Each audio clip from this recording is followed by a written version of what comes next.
오늘 요셉의 두 아들 므낫세와 에브라임을 야곱이 양아들로 삼죠. 그러니까 양자로 삼다라고 하는 것은 자기 아버지 요셉의 형제들과 같은 반열에 올려놓는다, 이런 표현이에요. 사실 이것만으로도 영광스러운 거죠. 야곱이 그동안 요셉에게 해주지 못한, 자기 아들에게 해주지 못한 것들을 요셉의 두 아들에게 해주시겠다는 그런 의미도 있어요. 그러나 여기는 더 크게 보면 하나님께서 그들에게 앞으로 이 제국 변동의 밑그림 안에서 이제 요셉이 받을 몫을 그의 형제들과 동일하게 그의 두 아들에게 주는 것을 의미해요. 사실 우리가 이제 12지파라는 것이 레위 지파까지 합쳐서 12지파였잖아요. 그런데 이곳에서 레위가 이제 빠져나오고, 그 다음에 여기에서 요셉 대신에 므낫세와 에브라임이 그 요셉의 몫을 얻는 거잖아요. 그러니까 레위 지파는 이제 하나님께 드려진 족속이기 때문에 이들을 위한 땅의 분배는 이루어지지 않아요. 나중에 출애굽에서 가나안 땅에 정착하면서 레위 지파 빼고 요셉 빼고 빠진 이 두 자리에 므낫세와 에브라임이 들어가는 거예요. 이해되시죠? 그러니까 처음에는 야곱의 12아들이 12지파를 이루었는데, 이 중에서 이제 레위 지파는 하나님께서 구별하여서 하나님의 그 제사를 관전하게 하는 그런 지파들로 구분하고, 그 다음에 요셉을 빼고 요셉 대신에 므낫세와 에브라임을 넣어서 그렇게 해서 나중에는 12지파가 이루어지는 거거든요. 그러니까 북왕국과 남왕국으로 분열될 때에 이쪽 북왕국은 10지파가 붙고 남왕국은 2지파가 붙잖아요. 남왕국에는 유다와 베냐민이 붙게 되어 있고요. 나머지 지파가 이제 10지파가 북왕국을 이루게 되는 거예요. 그 12지파가 바로 이 요셉의 두 아들이 므낫세와 에브라임이 들어가면서 완성되는 거예요. 이해되시죠? 그러니까 이미 하나님께서 가나안 땅에 정착해서 레위 지파는 48성읍과 또 그들이 각 지파가 드리는 11조로 그들이 살아갈 것에 대해서 이 밑그림을 다 그려놓은 거예요. 그러니 오늘 그것을 완성시키기 위해서라도 이제 야곱을 통해서 요셉의 두 아들 므낫세와 에브라임을 양자로 삼게 되는 거죠. 자신의 아들들의 반열과 동일하게 올려 세운 거예요. 뿐만 아니라 오늘 므낫세와 에브라임을 축복하는 자리예요. 그 축복하는 자리인데, 당연히 야곱이 서 있으면 야곱의 오른손, 야곱의 왼손이 있을 거 아니에요.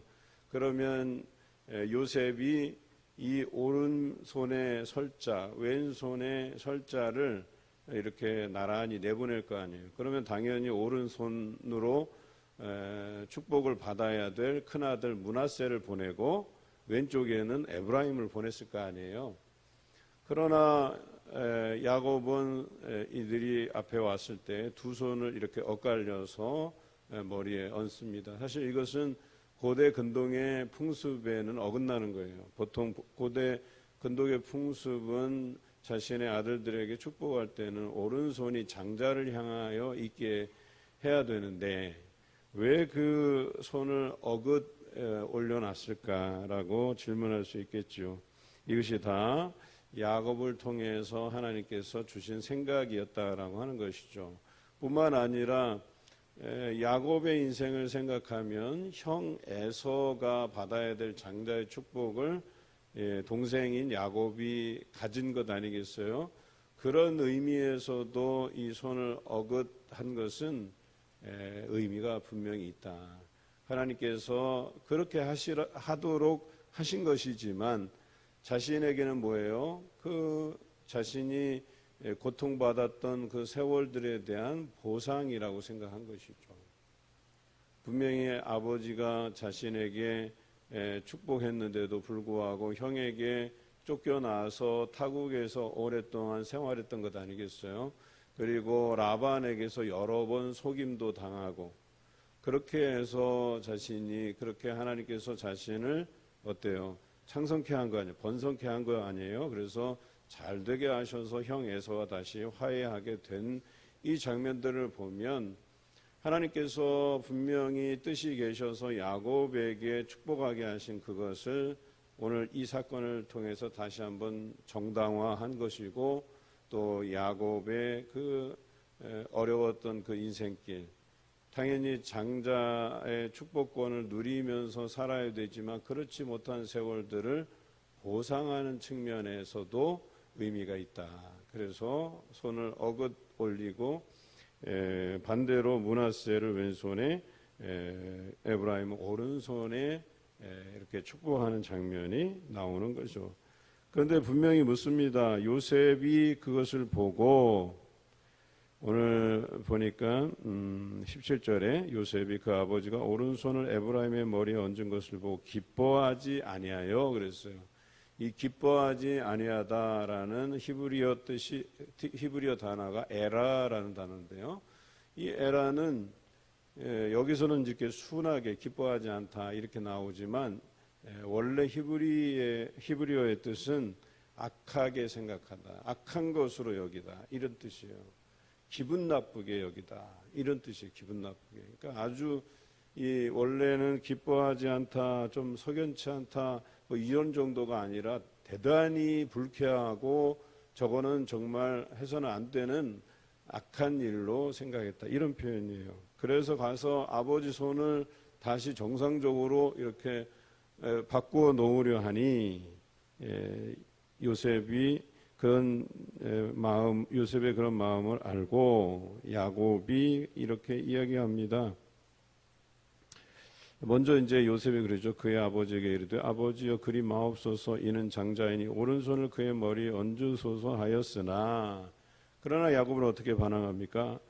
그의 아버지가 허락하지 아니하며.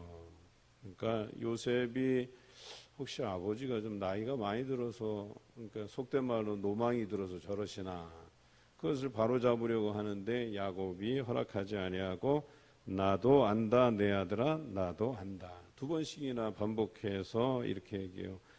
그러나 그가 이렇게 어긋 맞추지만 어때요? 그도 한 족속이 되며 그도 크게 되려니와.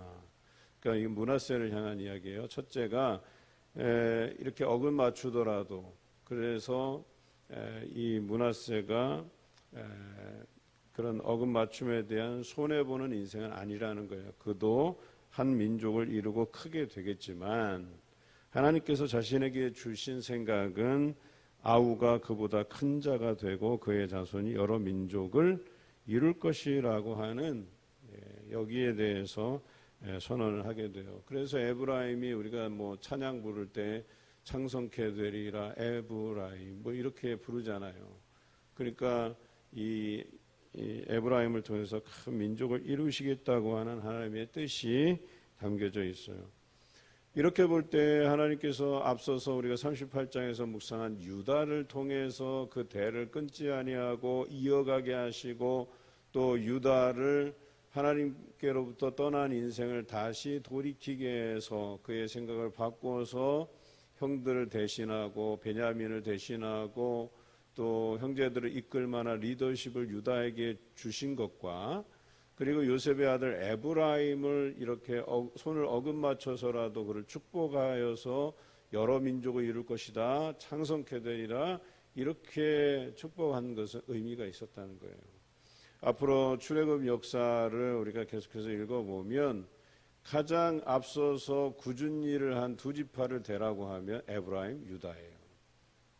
그리고 결국 이 그림은 남왕국 유다와 북왕국 이스라엘의 구도로도 이어져 가는 거예요.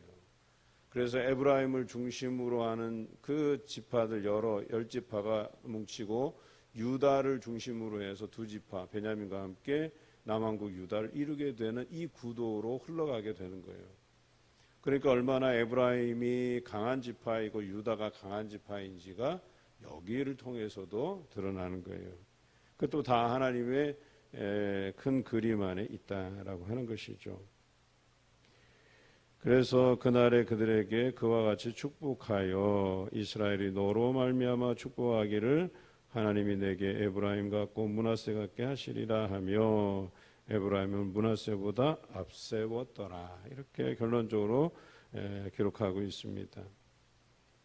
오늘 우리에게 주시는 하나님의 뜻이 있어요. 우리는 대체적으로 한국 사람의 정서는 장자 우선, 또 남성 우월, 또 연세가 높으신 분들에 대한 존경, 그래서 뭐 동방예의지국 이런 표현들이 있었잖아요. 물론 여기는 불평등한 뭔가가 있어요. 권위주의적인 생각들이 담겨져 있어요. 그런 측면에서 보면 우리도 이런 모습들이 꼭 좋지만은 않아요. 특히나 장자인 분들은 이 부분이 좀 불쾌하게 들릴 수도 있을 거예요. 그러나 저같이 차남, 저는 둘째거든요. 그러다 보니까 야, 하나님께서 둘째를 번성케 하시구나, 창성케 하시구나, 이런 본문을 읽으면 왠지 위안이 되고 위로가 되는 부분이 없지 않아 있어요. 그런데 이게 첫째냐 아니냐의 문제는 아니에요. 이것은 하나님께서 택하신 이들을 어떻게 세워가시느냐, 하나님의 생각과 하나님의 주권에 대한 이야기예요. 그래서 때로는 우리가 성경을 읽으면서 이해할 때 세상적인 기준을 가지고 또 우리나라의 문화적인 정서를 통해서 해석하면 이 성경이 이해되지 않는 본문들도 있어요. 특히 오늘 같은 본문이 그렇다는 거예요. 그러나 이런 정서들도 내려놓아야 돼요. 우리가 하나님의 백성, 예수 그리스도를 믿는 자로서 살아가는 삶은 그렇습니다. 하나님의 그 크신 뜻에 그것을 이해하고 순종하며 따르는 삶이어야 하는 것이지, 왜 이렇게 해야만 하는가에 대해서 반문하는 인생은 아니에요. 그래서 하나님께서 여기에 크신 뜻이 있고, 또 이것은 시간이 지나다 보면 자연스럽게 들여다 보여지는 부분이라고 하는 거예요. 그래서 우리가 어떤 하나님의 뜻을 받들 때는 이해되지 않는 것들이 있어요. 왜 저러실까라고 하는, 오늘 요셉이 생각한 것처럼 요셉도 사실은 하나님의 그 뜻을 따라서 애굽의 총리의 자리까지 오른 거잖아요.